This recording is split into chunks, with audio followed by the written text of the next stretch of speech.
saw the bully snatch my crystal ball and slam it onto the ice. I swallowed my shame and reached down to pick it up. The oars beneath me suddenly cracked. Bone-chilling lake water swallowed me. I fought with everything I had. The ice above trapped me like a lid. Just when I thought I would suffocate, my body jolted. The water wrapped around me and yanked me into the school library. Everyone froze. He didn't understand what had happened.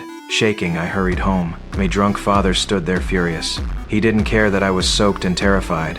Wanted me to kneel and scrub the floor. In that moment I blinked and went back to the library. There were marks left in the space. I finally understood I had awakened extraordinary power. I started practicing teleporting in secret. At first I was clumsy.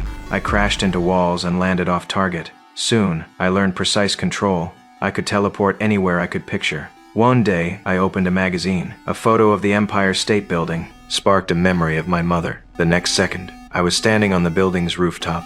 I could now reach any place I imagined. My life had changed forever. My mother had left early. She couldn't take my father's fists anymore. After that day, I vowed to leave this home. I also had to say goodbye to my first love. That town held my only sweet memory. I moved to New York and rented a cheap room. Money ran out fast. I couldn't find work. Desperate, I looked for other ways. A bank seemed the quickest path. I pretended I needed the restroom and memorized the vault layout. Late that night, I closed my eyes and pictured the inside of the vault. The next moment I stood there. I grabbed bundles of cash, but it wasn't enough. I made a crude sack from sheets trip after trip. I emptied the vault. Soon my room was piled with money. I lay on top of it and felt for the first time like my life had begun. Years later, I became one of New York's youngest tycoons. Penthouses, fast cars, fine wine, and stacks of bills. My teleportation was mastered. On a New York morning, I popped up with an umbrella. The next second, I was atop London's clock tower. At night, under Egyptian sun, I sipped tea by the Sphinx. On wild waves, I rode a surfboard. I thought this life would never end. One day, I returned to my apartment and found my desk disturbed.